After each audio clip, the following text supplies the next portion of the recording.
प्रणाम आचार्य।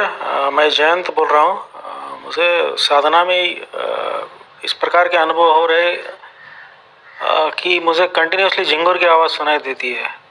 तो क्या ये कोई सचमुच अनुभव है या कोई यानी कोई डिफेक्ट हो सकता है कान के अंदर का? कृपा करके इस पे प्रकाश डालें। Thank you. प्रणाम आपको। हाँ बिल्कुल, इसे समझ लें। अगर आप डॉक्टर से पूछेंगे तो डॉक्टर आपको दवाई भी दे देगा, कान की सर्जरी भी कर सकता है और ऑपरेशन बड़ा और छोटा भी हो सकता है। वो कह सकता है कि आपके कान में कोई डिफेक्ट आ गया है, ये कैसी आवाज आ गई आपको। अध्यात्म में बहुत सारे लोगों को जो घटना घटती है, तो इतनी अच्छी घटनाएं घटती हैं और उनका दुर्भाग्य होता है कि वो मेंटल हॉस्पिटल में एडमिट हो जाते हैं। उनको एडमिट करवाना पड़ता है क्योंकि वो यही समझते हैं। बहुत सारे साधकों के साथ ये होता है। अध्यात्म की घटना मेडिकल को कभी समझ नहीं आ सकती, कभी भी समझ नहीं आ सकती, तो वहां वो आपके कान का ऑपरेशन भी कर देंगे। एक साधिका के बारे में बता रहा हूं, वो मेडिटेशन कर रही थी, एनर्जी लेवल इतना हाई हो गया कि उनको नींद आना बंद हो गया। वो नींद नहीं लेती थी, वो रात को भी साधना में डूबी रहती थी और सुबह उनको जो मर्जी काम करवाओ वो काम करती चली जाती थी, वो थकती नहीं थी। चेहरे पे ग्लो भी बढ़ने लगा, बिना ब्यूटी पार्लर जाए ग्लो बढ़ने लगा उनका। आंखों में एक चमक आ गई। पति रात को करवट बदल बदल के बार बार देखता कि वो बैठी हुई है, साधना ही करे जा रही। पति को चिंता हुई कि ये पागल हो गई है। उसको डॉक्टर को दिखाया गया। डॉक्टर को जब दिखाया तो डॉक्टर ने कहा निश्चित इनका मानसिक संतुलन बिगड़ गया। अरे ऐसे तो जिंदा नहीं रह पाएंगे, जल्दी मर जाएंगे। रात को सो ही नहीं रही। जो रात को नहीं सो रहा है, दिन को बहुत काम कर रहा है, थकान महसूस नहीं हो रही, तो समझ लो मृत्यु जल्दी आ जाएगी अब।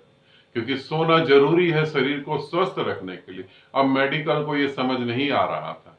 उसको नींद की डोज दी गई, नींद की दवाई दी गई। एक गोली खाने के बाद जो है आधा एक घंटा वो सो गई गोली के चक्कर में, फिर जाग गई। डॉक्टर ने गोली टैबलेट जो थी और बढ़ा दी, थोड़ा और बढ़ा दी। अब जबरदस्ती नींद लाने के चक्कर में जो है उनकी साधना डिस्टर्ब होने लगी।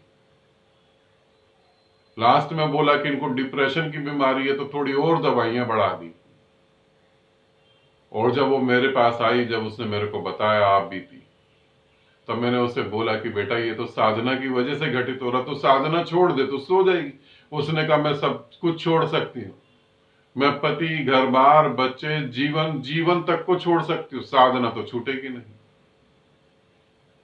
क्योंकि ये समझ नहीं रहे और मैं अब इनको नहीं समझ पा रही। तब मैंने उनके परिवार को समझाया कि उसको साधना की वजह से ये घट रहा है और अब उसके जीवन में नींद की जरूरत है ही नहीं। वो परम बुद्धित्व को प्राप्त हो चुकी है, तुम क्यों उसे मारने पे तुले हो? तो डॉक्टर के पास जाओगे तो जरूर तुम्हारा भी ऑपरेशन कर देंगे वो लोग, कान को काट कूट कर। पर्दे में छेद नहीं होगा, फिर भी हो सकता है बड़ा छेद बना दे। तो ये समझना, ये कोई बीमारी नहीं है, कोई नेगेटिविटी नहीं है। जब तुम शांत होते हो तो तुम्हारे आसपास एक साउंड है जो साइलेंट साउंड होता है।